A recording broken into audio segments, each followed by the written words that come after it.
eu fui inserido em um mundo novo, incrível e hostil. Para este mundo, eu sou um troféu, apenas mais uma conquista através do poder.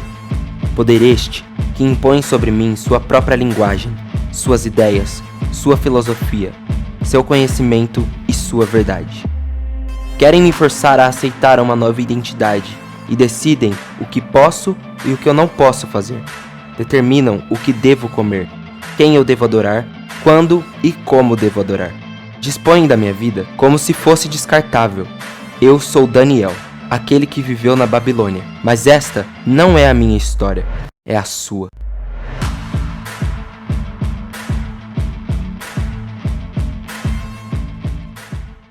Nós estamos estudando o livro de Daniel com esse tema, exilado na Babilônia, a vida com Deus em um mundo sem Deus. E nós estamos estudando isso porque nós estamos vivendo num mundo que cada vez mais é avesso ao povo de Deus e a Deus. E nós, como cristãos, somos desafiados a viver uma vida com Deus nesse ambiente que não é interessante, não ajuda. E hoje em especial, eu quero trabalhar com vocês uma coisa que foi realidade para Daniel. Daniel, ele viveu um terrível pesadelo.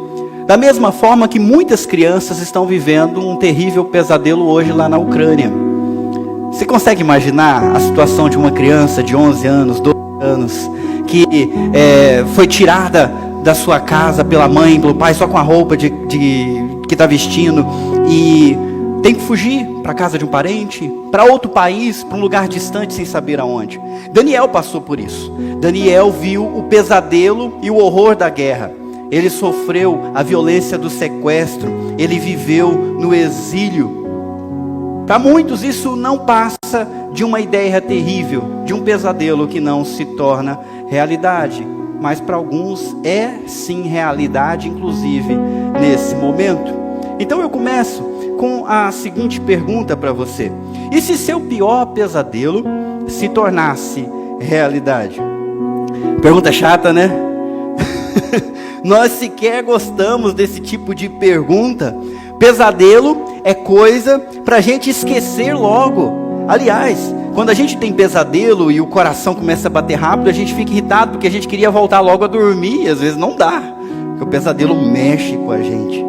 Eu lembro de Jó, quando ele disse, depois de ter sofrido muito, perder os filhos, perder todos os seus bens, ele falou: o que eu temia me sobreveio. Ou seja, o pesadelo dele tinha virado realidade. Mas vamos aliviar um pouquinho. Eu vou contar para vocês um pesadelo que eu tive enquanto eu morava lá no Seminário Presbiteriano do Sul. Eu e apenas 3 amigos tivemos o privilégio de dormir e ficar hospedado no prédio mais antigo que vocês veem quando passam na Avenida Brasil. Parece um castelo, não parece? Nós o apelidamos de Castelo de Grayskull. Quem tem mais de 40 anos sabe o que isso significa. Quem não tem mais de 40 anos, Grayskull significa caveira cinzenta, tá? E tem a ver com He-Man. Depois você vai descobrir na internet o que é isso. Mas era um lugar um pouco sombrio. Só 4 pessoas dormiam lá. 2 num quarto, 2 no outro quarto. Morcegos, um visitou a gente aqui há um tempo atrás. Morcegos eram visita todo dia à tarde e à noite. E era um lugar escuro, com um teto muito alto. Era um lugar assustador. E eu me lembro que uma noite eu estava dormindo e eu tive um sonho estranho. E nesse sonho eu era atacado por um cachorro que vinha para me pegar. E você sabe como é que esse tipo de sonho é um sofrimento. Porque quando você tem que correr no sonho, você não sai do lugar. Se você tem que pular, você está grudado no chão. Você já teve essa sensação? É horrível. E aquele cachorro me atacava, mas não era um cachorro muito grande. E eu podia com aquele cachorro. Então no sonho eu fiz toda a força para chutar aquele cachorro inteiro para longe de mim. Eu chutei o cão no meu sonho e acertei a parede na realidade. E acordei com meu dedão latejando de dor e sangue por baixo da unha. Eu preferi o pesadelo do que a realidade, porque a realidade foi dolorosa. Brincadeiras à parte, hoje o assunto é sério, pois em muitos momentos a realidade torna-se o nosso pesadelo. Eu não sei se é esse o momento que você está enfrentando na sua vida, mas acontece. Então o tema de hoje é quando a realidade é pesadelo. Vamos orar? Senhor Deus, nós vamos abrir a Tua palavra em alguns momentos. E nós queremos ouvir a Tua voz, porque em muitos momentos nós estamos vivendo uma realidade que é assustadora, que é apavorante, que nos aterroriza. E nesses momentos, ó Deus, nós precisamos saber o que o Senhor está fazendo, quais são os Teus planos, porque se nós tivermos a Tua verdade enchendo o nosso coração de esperança, então nós poderemos superar qualquer realidade e qualquer pesadelo. Fala conosco, Senhor, nós te pedimos no nome de Jesus, e todos aqueles que concordam dizem amém. Então vamos lá, pessoal. Abra sua Bíblia em Daniel capítulo 7, por favor. Daniel capítulo 7. Eu vou pedir para você abrir simplesmente para que você acompanhe na sua versão, depois que você me ajudar lendo aqui o que está em destaque. Mas também para que você possa visitar o texto durante a semana, tá bom? Hoje a gente vai tentar abordar o capítulo inteiro de Daniel, um grande desafio, mas eu acredito que nós podemos dar conta do recado, porque vocês são pessoas muito atenciosas, é sempre um prazer pregar para vocês, então eu acredito que dá para a gente fazer, né, essa tarefa. No entanto, vocês vão perceber logo no começo que é um desafio, no mínimo, interessante. Pronto? Amém? Acharam Daniel 7 aí? Deixa aberto aí, vem aqui comigo. Anteriormente, durante o primeiro ano do reinado de Belsazar, rei da Babilônia, Daniel teve um sonho e visões enquanto estava deitado em sua cama. Escreveu o que havia sonhado e foi isto que viu. Para começo de conversa, para quem está pegando agora capítulo 7, já ficaram 6 capítulos para trás. Daniel aqui é um homem já de avançada idade. Nessa época de Belsazar, ele sequer trabalhava no palácio. Ele estava, escanteado em algum momento lá, porque Belsazar, que foi o sucessor de Nabucodonosor, não via nele um homem muito interessante para o seu reinado. Mas é importante lembrar que Daniel vivia na Babilônia. Era um homem que se dedicou a Deus com fidelidade por 70 anos, servindo a Deus num lugar hostil, mas mantendo a fidelidade. E nesse instante ele tem uma visão. Alguns de vocês podem ficar confusos, porque na semana passada nós lemos o capítulo 6 que falava Daniel no reinado de quem? De Dario. E Dario vem depois de Belsazar. Na realidade, Dario derrotou Belsazar e tomou o trono no lugar dele. Muita gente se perde na compreensão da palavra de Deus porque acha que ela é escrita em ordem cronológica. Então o capítulo 7 aconteceu depois do capítulo 6. Nem sempre. A Bíblia muitas vezes é organizada conforme um tema. A inspiração do Espírito Santo coloca de uma forma que faça sentido para a gente e muitas vezes não é na ordem cronológica do que os fatos aconteceram. Então nós estávamos no futuro no capítulo 6 e agora nós voltamos para um fato que tinha acontecido antes. O capítulo 7 aconteceu antes do capítulo 6. Todo mundo acompanhou isso? Maravilha. Então foi no reinado de Belsazar. Daniel teve um sonho e visões. Vocês entenderam o porquê da introdução? Ele teve um sonho e no mesmo sonho, visões a respeito de uma realidade que até então era oculta aos seus olhos, mas que no livro de Daniel fica sempre aparecendo. Primeiro foi Nabucodonosor que teve um sonho. Depois Nabucodonosor teve outro sonho, e ambos os sonhos eram revelações de Deus a respeito dele e dos reinados que se seguiriam. Depois, Belsazar, isso vai acontecer ainda a partir do capítulo 7, foi quem viu uma visão, uma mão escrevendo na parede, Mene, Mene, Tekel, Parsim, e ele ficou impressionado e atormentado com a visão. Daniel veio e interpretou o que aquilo significava. Então esse livro é cheio de sonhos e é cheio de visões. Mas até o capítulo 6, só pessoas ímpias tiveram sonhos e visões. Agora, pela primeira vez, nós temos Deus compartilhando visão e sonho para o servo dele, para o profeta Daniel. Esse livro, daqui em diante, deixa de contar fatos históricos e começa a falar de fatos espirituais, de realidades espirituais. A partir de agora, nós entramos numa sessão chamada sessão apocalíptica. Para quem conhece esse nome, sabe que ele vem de um outro livro da Bíblia. O último livro da Bíblia se chama livro de Apocalipse, em algumas Bíblias, o livro da Revelação. Esse tipo de literatura fascina os curiosos de fora. Quem não é da igreja, quando chega para perguntar, a gente quer saber do quê?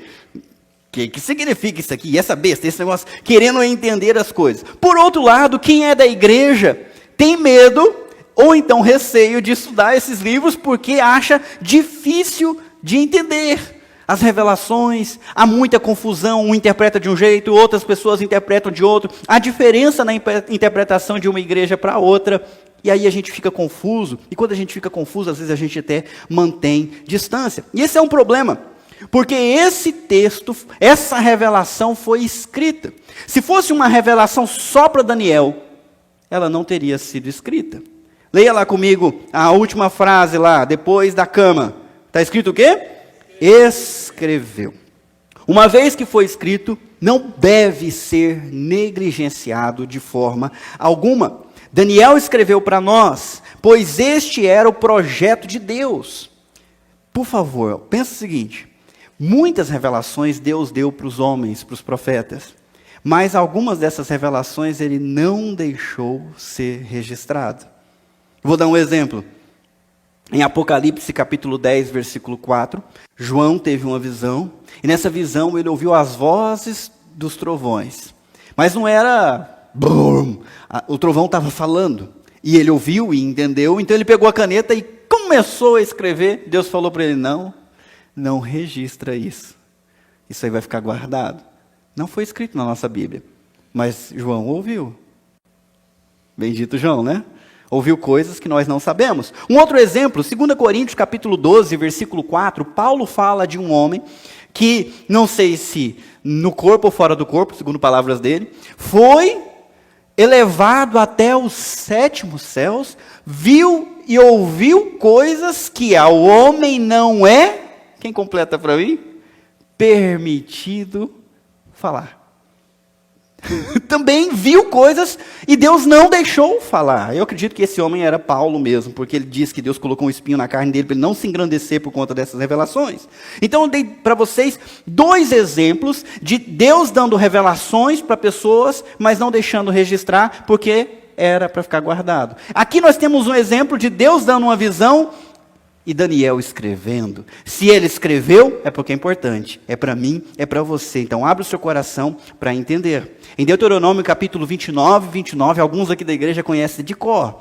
As coisas ocultas pertencem a Deus, mas as coisas que foram reveladas pertencem a nós e aos nossos filhos.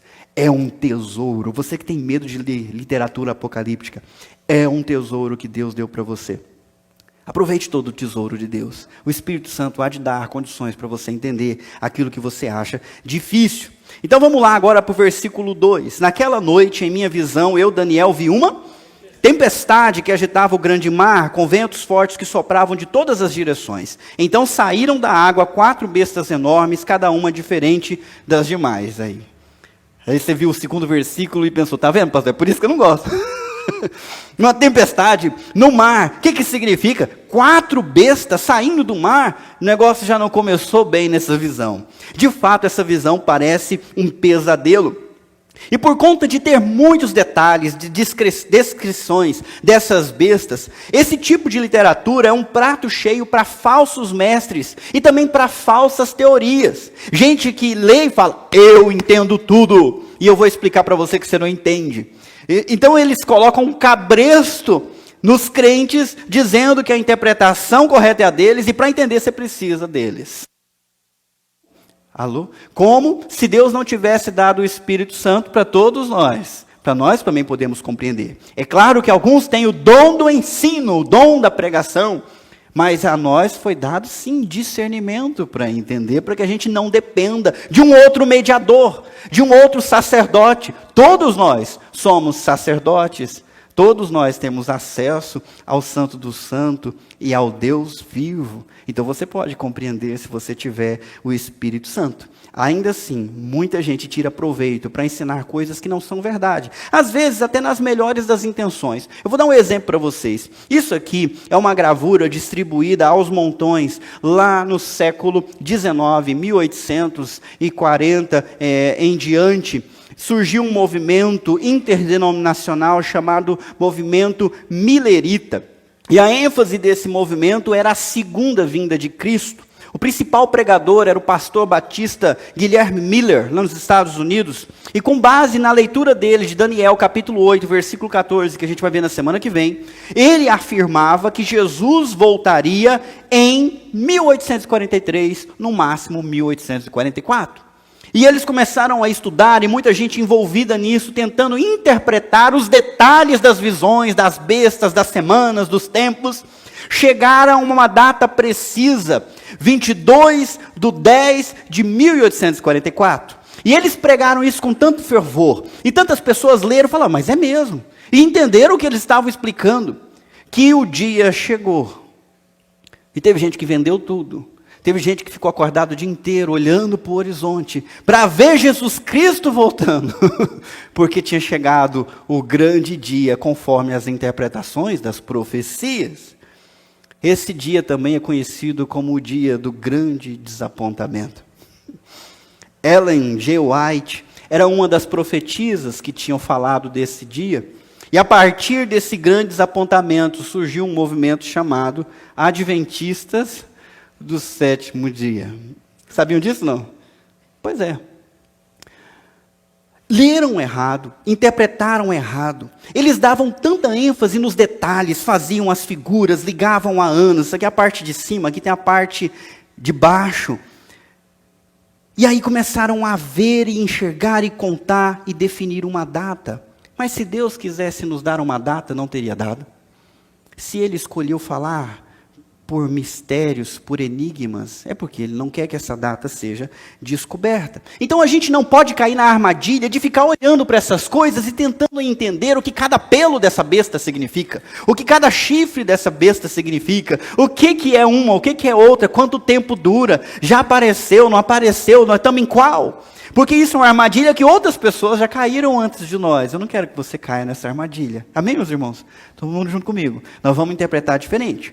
Por outro lado, a gente também não pode esconder-se desse texto. Deixar para lá, porque ele é o nosso tesouro. Então nós vamos simplificar para entender melhor. Se Deus quisesse identificar quais personagens são cada um dos chifres que nós vamos ler, cada reino, Ele diria por nome, como Ele fez. Ele disse, eu vou levantar a Babilônia vai trazer a minha disciplina sobre vocês, Israel. Eles não tinham dúvida nenhuma de qual era o país que iria atacar. Foi a Babilônia, foi profetizado antes de acontecer. No começo do reinado da Babilônia, Deus ainda prometeu para o povo, eu vou levantar o meu servo, antes do cara ter nascido, Ciro, e ele vai mandar vocês de volta para o templo para vocês reconstruírem daqui a 70. Quem estava comigo? Cadê, gente? Quantos anos? Vocês lembram? 70 anos. Então Deus deu o nome, Deus deu a data, Deus profetizou e aquilo aconteceu. Mas aqui no caso Ele não diz. Se Ele quisesse revelar, falaria abertamente. Não usaria enigmas, como está fazendo e como fez através de Jeremias e de João, lá no Apocalipse de João. Então nós vamos fazer o seguinte. Nós vamos deixar o que não está revelado e vamos nos ater àquilo que está revelado, para nós podermos tirar todo o proveito desse texto. Vamos adiante. Daniel capítulo 7. A primeira besta era como um leão com asas de águia. Enquanto eu observava, suas asas foram arrancadas e ela ficou em pé no chão, sobre as duas patas traseiras como um ser humano, e lhe foi dada mente humana. Aqui nós temos uma besta devoradora com asas para voar. Meu Deus do céu, essa aqui é para meter medo, né? Não adianta correr porque ela vem por cima. Versículo 5. Via então a segunda besta e ela parecia com um urso. Levantou-se sobre um dos lados e tinha na boca, entre os dentes, 3 costelas. E lhe foi dito, levante-se, devore a carne de muitos. Outra besta devoradora. Vamos adiante. Em seguida surgiu a terceira dessas bestas que se parecia com um Leopardo. Tinha 4 asas de ave nas costas. Se a outra voava, essa aqui é quase um drone, né? 4 asas de ave nas costas e 4 cabeças. E lhe foi dada grande autoridade. Vocês estão acompanhando? Já é a terceira besta devoradora. E essa tem 4 cabeças. O que significa 4 bocas. O que? Assustador. Então, em minha visão, naquela noite, vi uma 4ª besta. Vocês? Terrível, assustadora e muito forte.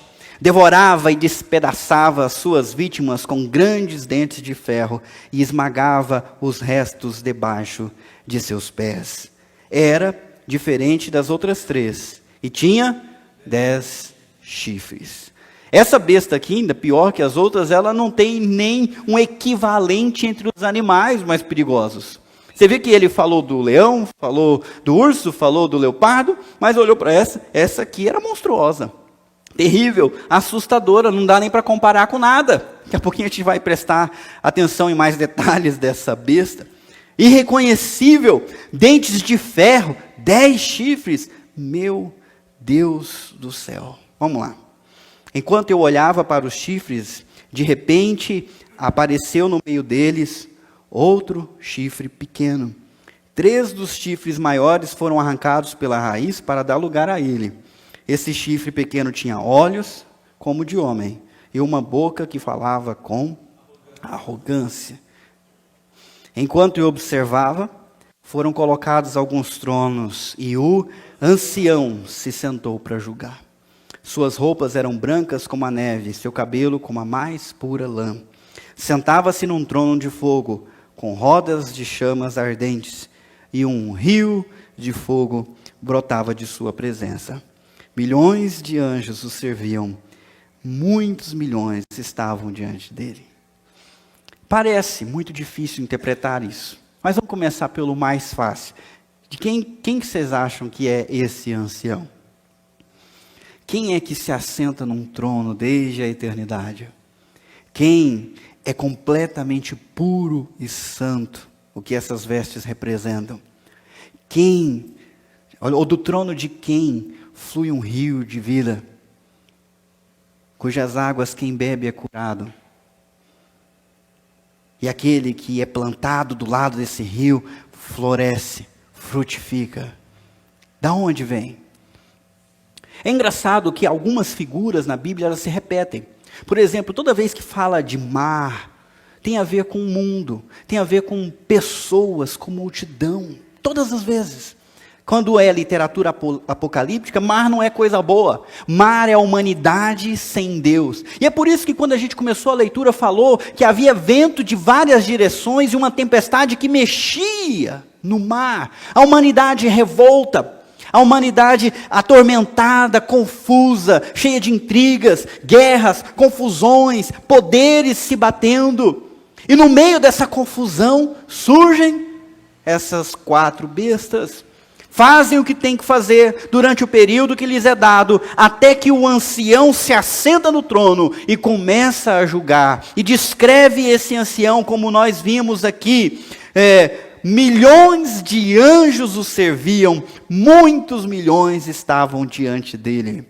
A gente sabe que alguns anjos se rebelaram e foram expulsos, mas Deus continua a ser servido por miríades, milhões nos céus, e nós nos ajuntamos junto com eles para adorar e exaltar o Senhor Jesus Cristo hoje, nessa noite. Foi o que a gente fez. Versículo 11. Continuei a observar, pois podia ouvir as palavras arrogantes do pequeno chifre. Fiquei olhando até que a 4ª besta foi morta, e seu corpo destruído e lançado no fogo.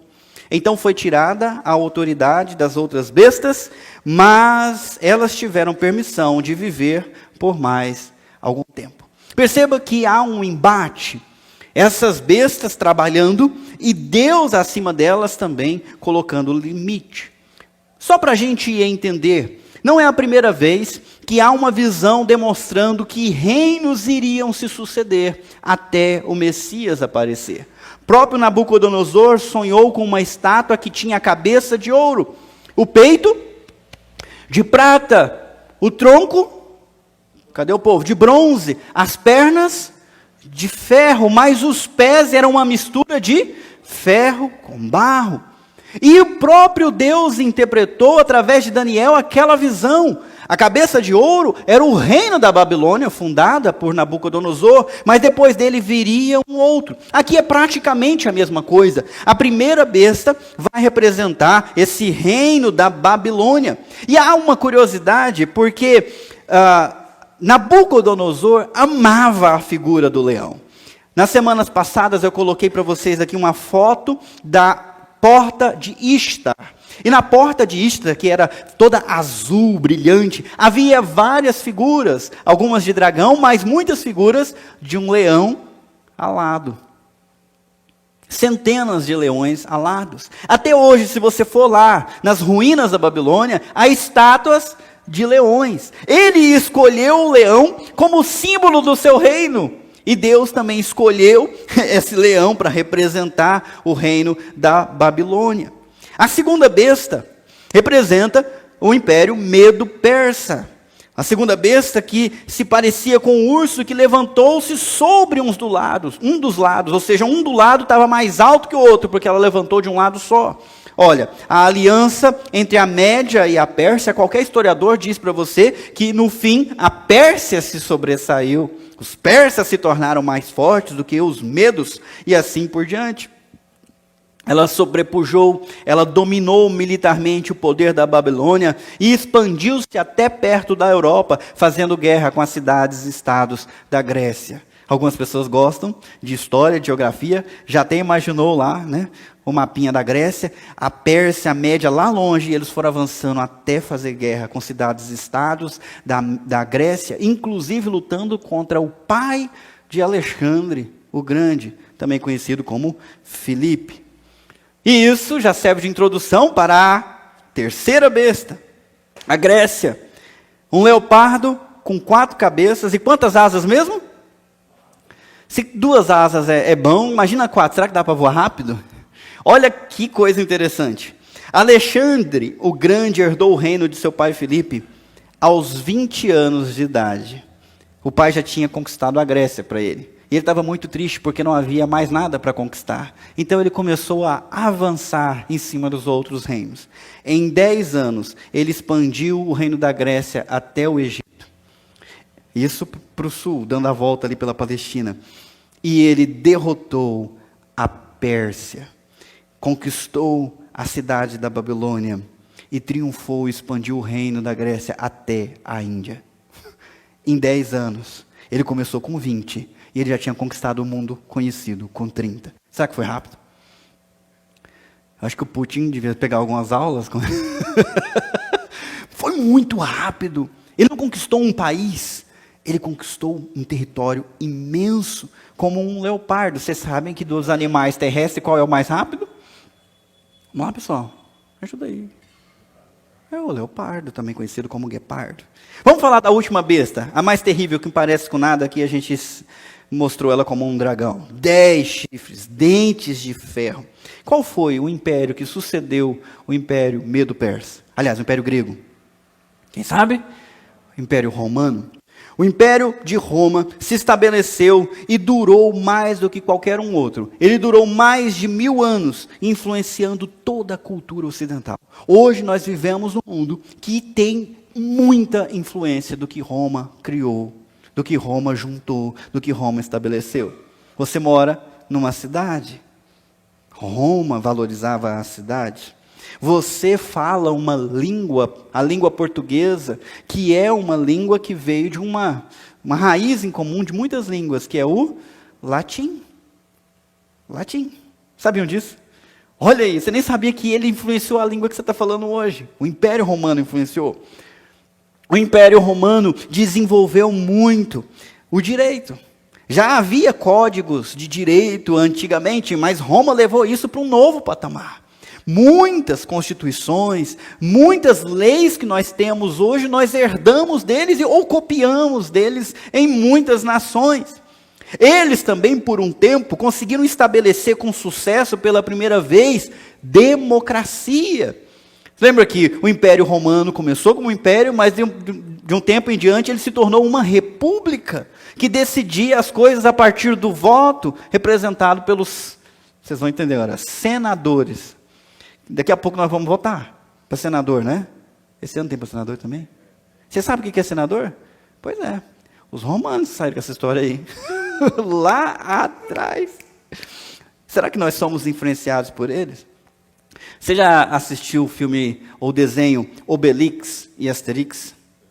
Gostam? Quem gosta? Levanta a mão, só para ver quem tem 40 anos.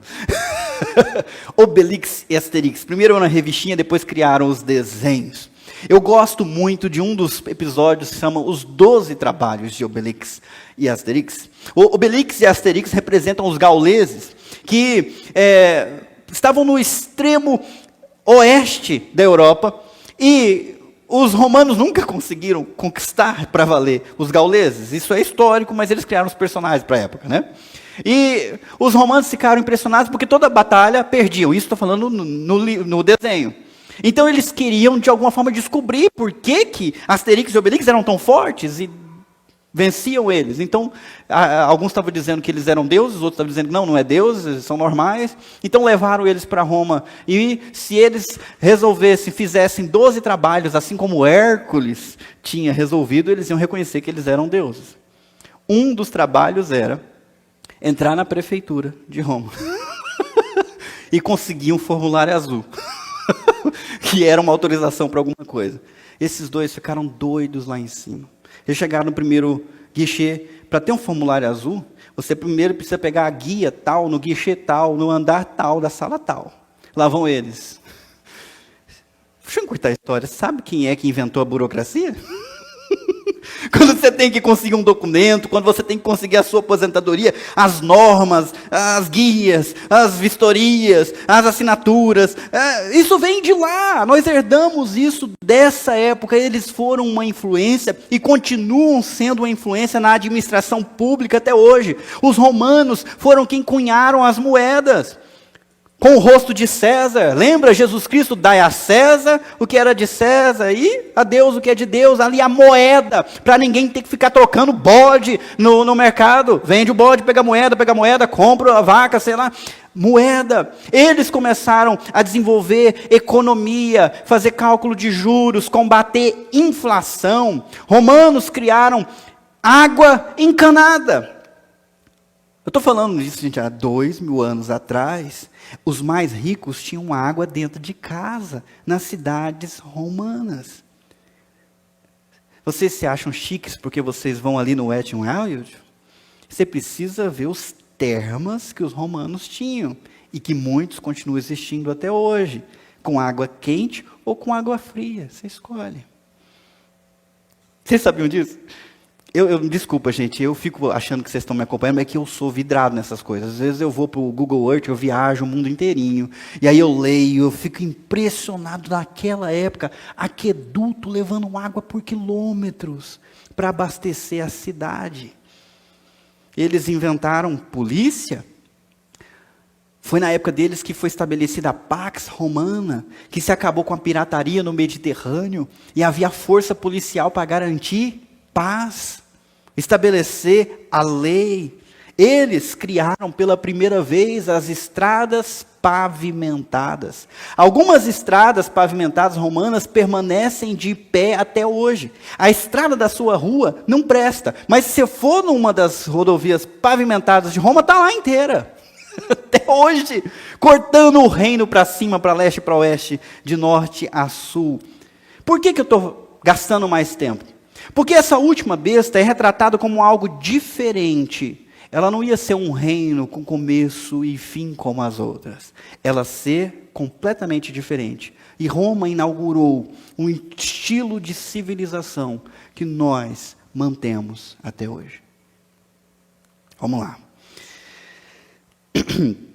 Por que muitas vezes a realidade é pesadelo? Porque isso aqui não era só uma visão. Isso aqui era uma visão que retratava a realidade. E na realidade, meus irmãos, Daniel viu que o nosso mundo é assolado por governos sanguinários. Foi assolado pela Babilônia, que destruiu Israel. Foi assolado pela Média e Pérsia, que destruiu o reino babilônio. Foi assolado pela Grécia, que matou e avançou com os seus exércitos.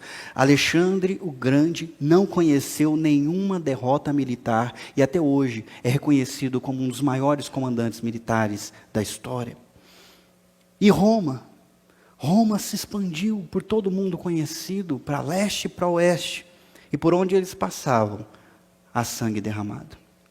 A gente pode pensar que mudou, mas não mudou. O nosso mundo é assolado ainda por governos sanguinários. Nesse instante, a gente sendo perseguida porque alguém está no poder e não gosta daquele que representa oposição.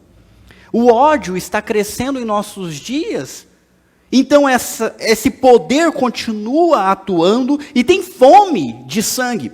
Nós cristãos, no meio disso tudo, ficamos assustados e apavorados, não sem razão. Como é que será a vida dos seus netos nesse mundo que cada vez mais persegue cristãos?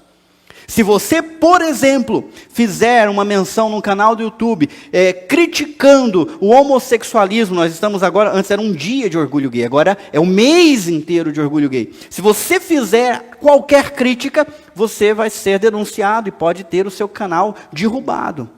No entanto, eles fazem, como eu posso dizer, protestos, para ser leve, usando símbolos cristãos. Isso é passado no carnaval e ninguém fala nada. Tudo continua na boa, do jeito, parece que não cometeram crime algum de vilipêndio.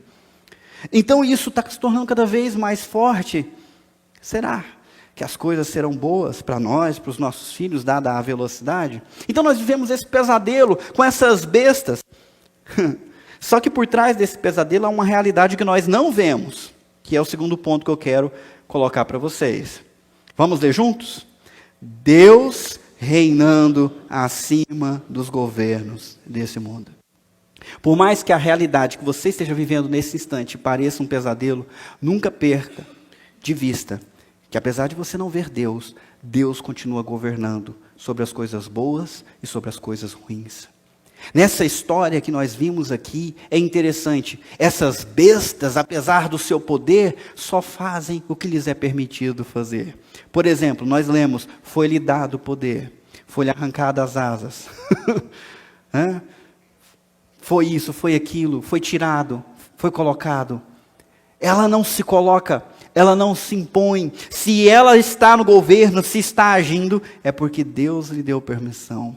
Deus continua governando acima dos governos desse mundo. Deus governa acima das circunstâncias. E se Deus está acima, nós não precisamos temer quem está embaixo.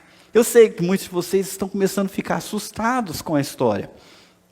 Os antigos falavam, que filho, nós vamos ver coisa, Daqui a pouco está o poste fazendo xixi no cachorro. E tá cada vez mais assustador. E muitos se desesperam. Eu já vi gente dizendo, pastor, não sei nem se eu tenho filho. Dá medo de trazer um filho para esse mundo. Meu querido, se você ficar olhando para as bestas, se você ficar olhando para a monstruosidade da realidade, é um pesadelo que te tira o medo. Aliás, que te põe medo. Mas se você lembrar que acima dos governos desse mundo há um Deus que põe e que tira, que diz que governa, que impõe limites, aí você cumpre o seu papel com esperança. E tem os seus filhos conforme a promessa de Deus, cuida deles e cria eles debaixo da autoridade do Deus Altíssimo e não com medo daqueles que assustam lá fora. Vamos continuar a leitura. Depois, em minha visão, naquela noite, vi alguém semelhante a um filho de homem, vindo com as nuvens do céu. Ele se aproximou do ancião e foi conduzido à sua presença. Recebeu autoridade, honra e soberania para que povos de todas as raças, nações e línguas lhe obedecessem. Seu domínio é eterno, não terá fim. Seu reino jamais será destruído. Bom, se o ancião é o Deus criador de todas as coisas, quem será esse filho do homem que se apresenta na presença do ancião e recebe dele autoridade para alcançar todos os povos de todas as raças, nações e línguas para que elas se rendam ao seu senhorio? Quem é esse? Jesus. Quando a gente olha para a Bíblia, o próprio Jesus conhecia de cor o livro de Daniel, e ele diz, referindo-se a si mesmo muitas vezes, o Filho do Homem, o Filho do Homem, o Filho do Homem, eu sou o Filho do Homem, eu sou aquele sobre o qual Daniel profetizou, aquele que vem e recebe a autoridade.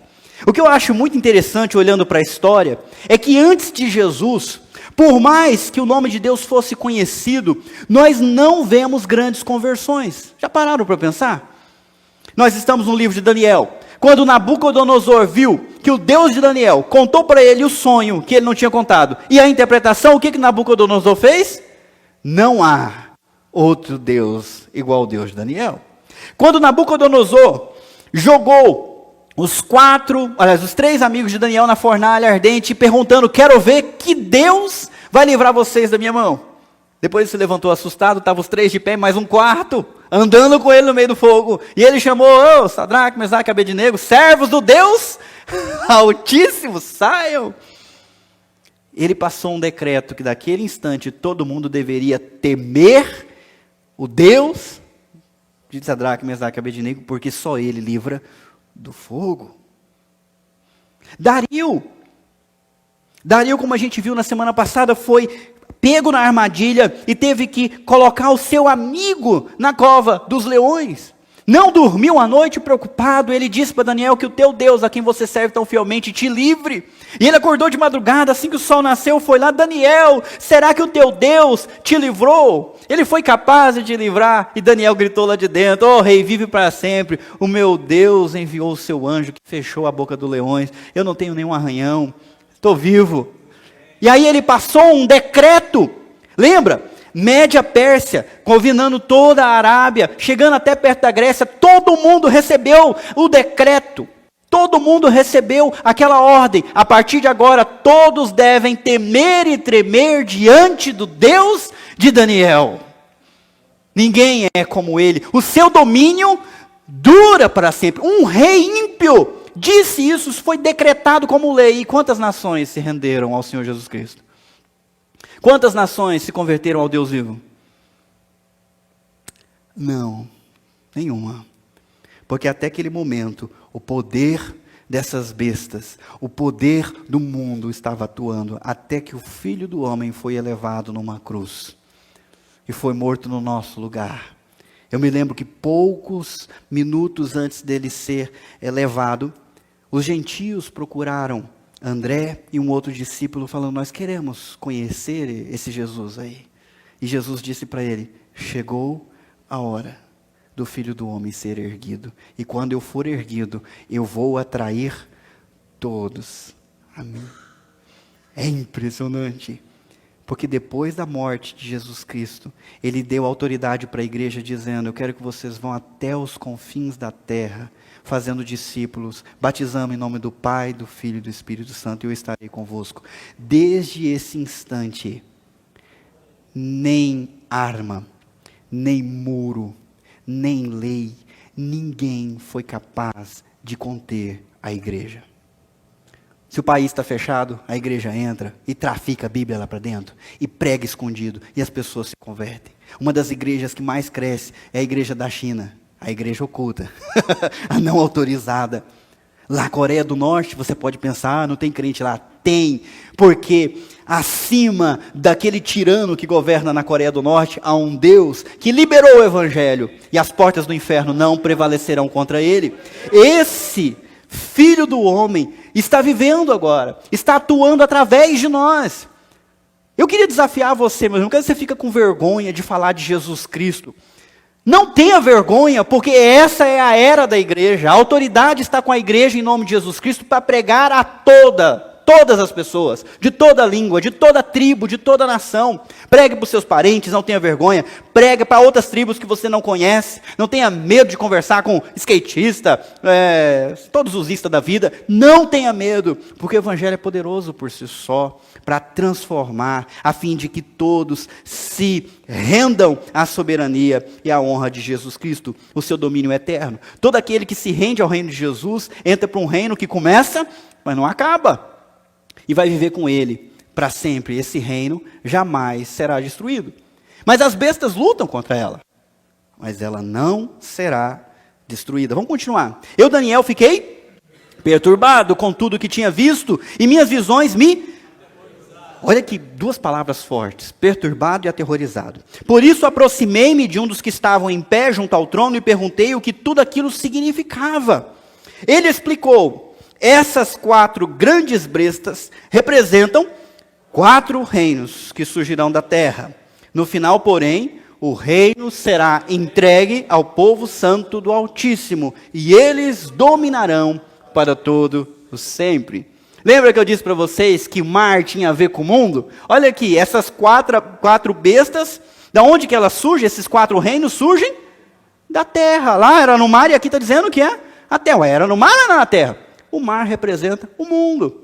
São os reinos das pessoas, né? São as autoridades, as civilizações que nós criamos, como a Babilônia, a Média, a Grécia. E agora, esse mundo civilizado que herdou muita coisa do Império Romano. Reinos que surgirão, reinos desse mundo, reinos que não passam adiante, reinos que têm começo, meio e fim. Os reinos desse mundo passarão, mas no final, o reino daquele Filho do Homem será entregue ao povo santo do Altíssimo. E esse reino não vai passar, eles vão dominar para sempre. As coisas estão passando, mas nós estamos embarcados no barco que não vai passar, que vai continuar. Vamos continuar. Então eu quis saber o verdadeiro significado da 4ª besta, tão diferente das demais e tão aterrorizante. Ela havia devorado e despedaçado suas vítimas com dentes de ferro e garras de bronze, e esmagado os restos com os pés. Destruidora mesmo, né? Come depois o que sobrou, ela ainda esmaga. Também quis saber sobre os 10 chifres em sua cabeça, e o pequeno chifre que surgiu depois e derrubou 3 dos outros chifres. E é aqui que o povo começa a inventar um monte de história. Esse chifre parecia mais forte que os demais e tinha olhos humanos e uma boca que falava com arrogância. Para um minutinho, imagina essa visão. Um chifre, derrubou 3 chifres, cresceu mais que os outros 3, tem olho de gente e boca de gente. E fala. Ainda bem que a visão foi para Daniel, né? Porque alguns, depois dessa visão, não iriam dormir de novo. Que coisa estranha. Ele falava com arrogância. Enquanto eu observava, esse chifre guerreava contra o povo santo de Deus e o derrotava. Mas ele não vai conhecer derrota? Significa que ia perseguir e ia lograr êxito perseguindo. Muitas vezes a gente acha que a morte é a derrota. Muitas vezes a gente acha que quando um cristão é fiel a Deus, mas não prospera, ele é um derrotado. Mas isso é influência do mundo. Vou dar um exemplo para vocês. Jesus, pelo que eu saiba, não foi rico aqui nesse mundo, ou foi? No final, ainda pegaram o que ele tinha e dividiram entre si. Não tinha onde reclinar a cabeça. Estevão foi um homem cheio de fé, cheio de sabedoria, cheio de intrepidez, cheio de poder, cheio de discernimento, cheio do Espírito. Eu acho que são as 7 coisas que ele era cheio, não vou lembrar todas de cabeça aqui não. Como que ele morreu? Apedrejado. Então ele foi derrotado? Aos olhos do mundo, sim. Mas aos olhos de Jesus Cristo, estava recebendo ele de pé com os braços abertos. Fiel, meu servo fiel, seja bem-vindo, você venceu.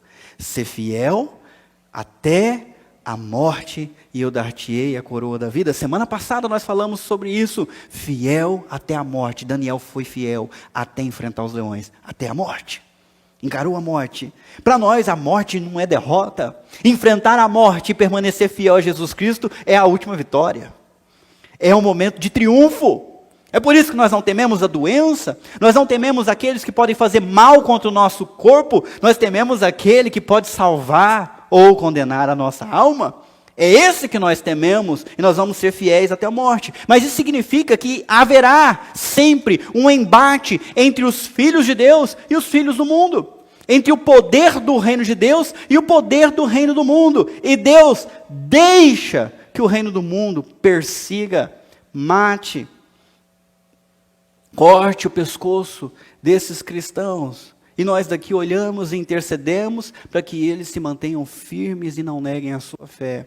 Porque eles dormem em Cristo, mas vão despertar novamente. Ainda não temos isso aqui. Mas é fato que haverá guerra contra o povo santo de Deus. Esse chifre sempre significa na literatura apocalíptica poder. Poder para agir. O boi usa o seu chifre para lutar. Se o boi é mocho, ele nem entra na briga. Falei difícil, né? Só quem é do interior ali, ó. Encontro uns amigos da roça que sabem o que é um boi mocho, uma vaca mocha. Os outros estão olhando para mim com cara de, quê? O que é mesmo? Mocho? Mocha? O boi mocho é o boi que não tem chifre, tá? Vaca mocha é a vaca que não tem chifre. Não é isso? Tá certinho. Imagina, que o boi mocho briga com um boi com chifrudo? Não briga, ele vai levar a pior. Então, chifre significa poder. Poder para realizar, para enfrentar. Então, esse chifre fala com arrogância, significa esse poder que luta com arrogância contra o povo de Deus. Mas olha o que acontece.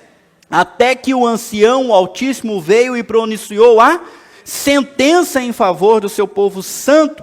Então chegou o tempo de o povo santo tomar posse do reino. Precisa avançar. Depois ele me disse, a quarta besta é o quarto reino que dominará a terra. Será diferente de todos os outros. Devorará o mundo inteiro. Olha, parece que Roma não chegou a devorar o mundo inteiro. Pisoteará e esmagará tudo que estiver em seu caminho. Seus 10 chifres são 10 reis que governarão esse império. Então surgirá outro rei, diferente dos 10, que subjugará 3 reis. Ele desafiará o Altíssimo e oprimirá o povo santo do Altíssimo. Tentará mudar suas festas sagradas e suas leis, e eles serão colocados sob o controle dele por um tempo, tempos e meio tempo. Contudo, o tribunal o julgará e todo o seu poder será tirado e completamente destruído. Não vou explicar tudo para vocês hoje. Tira o cavalinho da chuva, são 19h33, já era para estar terminando o culto, ok? Não vou, sinto muito. Já adianto que essas figuras vão aparecer de novo adiante. Então, se você quiser saber mesmo, você não vai faltar nos cultos daqui em diante para não perder. Um tempo, tempos e meio tempo, vou explicar para frente porque aparece de novo. Por ora, eu quero que você entenda que desde o começo da igreja, Paulo, Pedro falaram que o espírito do anticristo já estava atuando. Começou a atuar há 2000 anos atrás, continua atuando até hoje. É esse poder arrogante que desafia o Altíssimo, que oprime a igreja, o povo santo, e que tenta mudar as suas festas, mudar as suas leis, influenciar a sua fé. Essa semana eu vi que pela primeira vez uma igreja batista realizou um casamento gay lá no Nordeste. É uma batista dissidente, tá? Não é a batista da convenção batista. Mas isso cada vez mais acontece. Vocês não podem falar que isso é pecado. Vocês não podem entrar nessa seara. Vocês têm que fazer sim o casamento desses aqui, daqueles lá. Você tem que aceitar isso, você tem que aceitar aquilo. Esse chifre tentando influenciar. E isso para nós é como uma blasfêmia. É como colocar no lugar santo algo vil, algo profano. Do mesmo jeito que foi feito lá no templo de Judá, quando profanaram o altar com carne de porco, que era a pior coisa para o judeu. Também vou falar disso mais adiante. O mais importante aqui, no versículo 26, vamos ler todo mundo junto. Contudo, o tribunal o julgará, e todo o seu poder será tirado e completamente destruído. O anticristo perde e perde feio. É julgado, é condenado e destruído definitivamente. É por isso que nós não temos nada com ele. Então serão dados ao povo do Santo do Altíssimo a soberania, o poder e a grandeza de todos os reinos debaixo dos céus. O reino do Altíssimo permanecerá para sempre, e todos os governantes o servirão e lhe obedecerão. Assim terminou a visão, e eu, Daniel, eu fiquei aterrorizado por causa de meus pensamentos, e meu rosto ficou pálido de medo. Mas não contei essas coisas a ninguém. Ele escreveu, mas não contou, porque não era para ele. Era para quem, meus irmãos?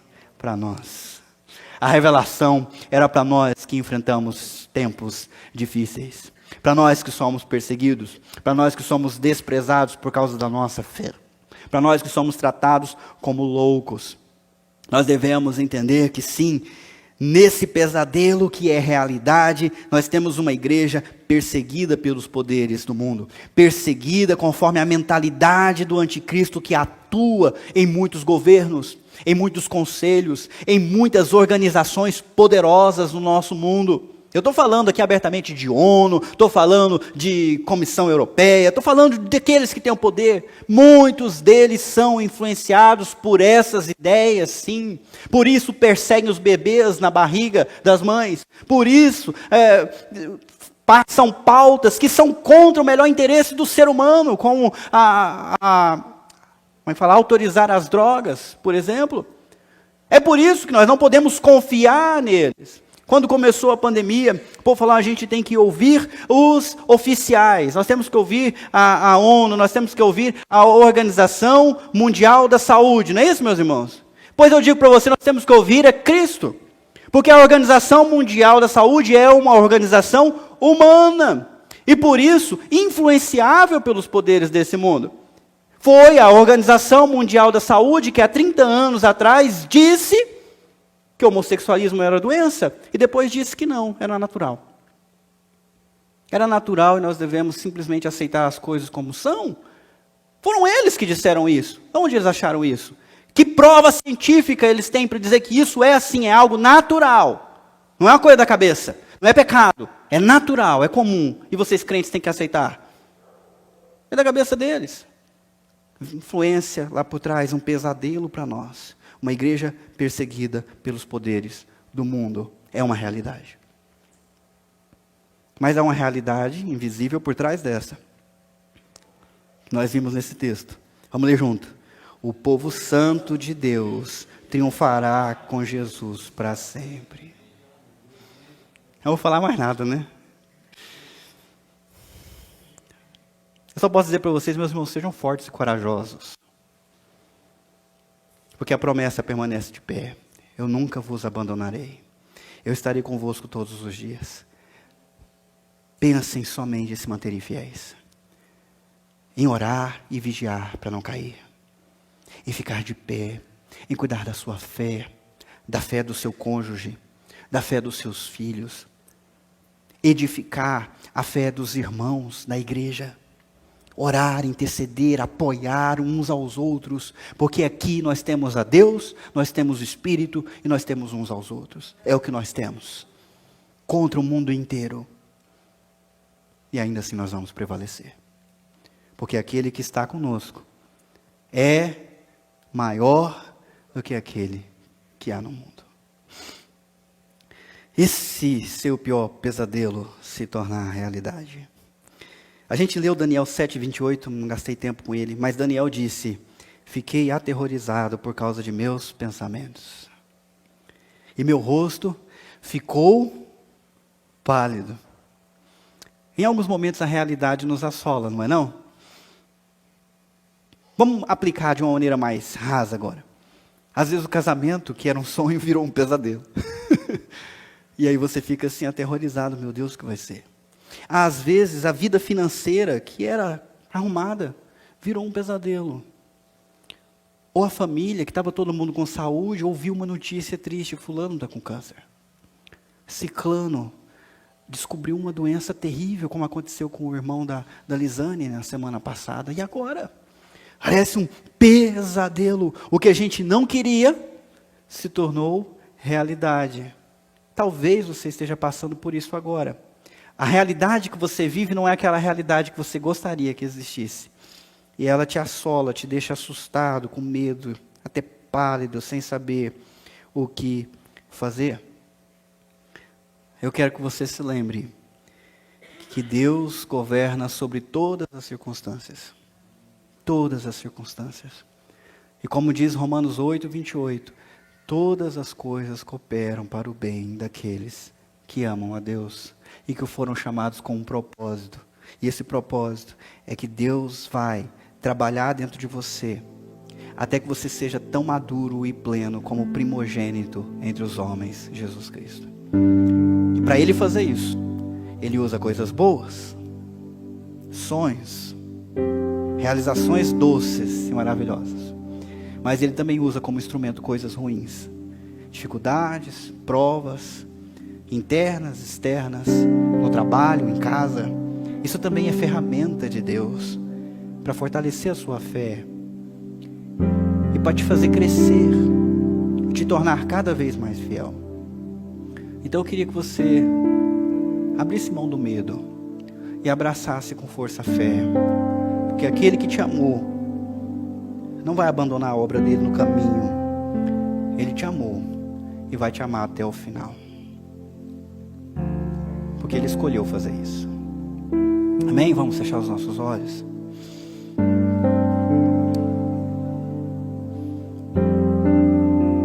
Eu quero que você imagine o seu pesadelo, ok? Imagine aí, com certeza você tem algo que está te incomodando.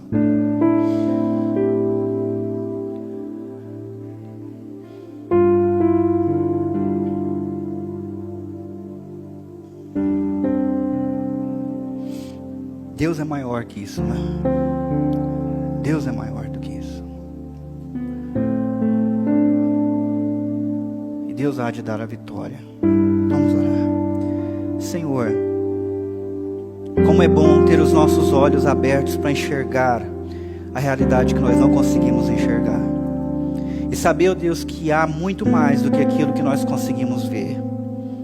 Que ainda que os nossos olhos mostrem para nós um momento ruim, uma direção ruim em que a humanidade está seguindo, um mundo hostil, um mundo que ama e celebra o pecado, ver que as personalidades mais famosas são aquelas que têm um caráter mais duvidoso, são aquelas que incentivam para o caminho mais tortuoso e escuro. Como é difícil olhar para tudo isso, ó Deus, e também olhar para os nossos próprios problemas pessoais, para nossas fraquezas, para as nossas tentações, para as nossas quedas, e não se desesperar ou não temer pelo amanhã. Mas hoje a Tua palavra, Senhor Deus, de maneira tão clara, demonstra que o Senhor reina sobre todo o poder nesse mundo, e que a Tua igreja, o povo fiel e santo, vai triunfar, vai prevalecer até sobre a morte e vai reinar com o Senhor para todos sempre. Que o Senhor aplique agora a palavra nos nossos corações, para que o medo dê lugar à esperança, para que a fraqueza dê lugar à força, para que o desânimo dê lugar à ousadia, para nós sairmos desse templo aqui e encararmos os inimigos, encararmos a oposição, não para pagar o mal com o mal, mas para proclamar a verdade contra a mentira, a luz contra as trevas, e assim permanecer até o último dia. Meu Deus, fortalece cada irmão, cada irmã, cada pessoa que está acompanhando essa palavra, Senhor Deus. Mostra a direção para o problema que cada um está enfrentando. Ilumina o caminho, Senhor Deus. Fortalece de dentro para fora. Nunca os deixe prostrados, mas que eles fiquem de pé, em nome de Jesus Cristo. Amém?